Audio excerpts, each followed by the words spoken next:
UEFA Çempionlar Liqasında həyəcan pikətdə çatıb.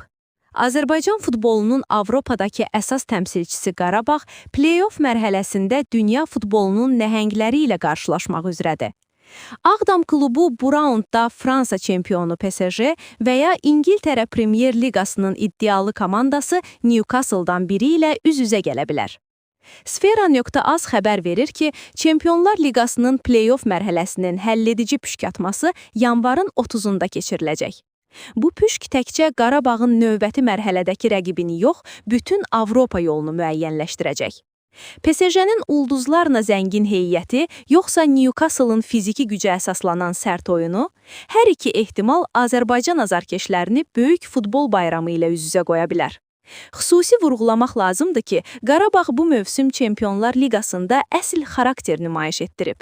Komanda əsas mərhələni 10 xalla 22-ci pillədə başa vuraraq play-offa yüksəlməklə növbəti dəfə Avropaya mesaj göndərib. Bu uğur Ağdam təmsilçisinin artıq sıradan rəqib olmadığını sübut edir. Avropa nəhəngləri Bakıya gələcəkmi? Qarabağ tarix yaza biləcəkmi? Sizcə, hansı rəqib Qarabağ üçün daha uyğun və keçiləndir? PSG yoxsa Newcastle? Ən son və eksklüziv idman xəbərləri üçün səhifəmizə abunə olun.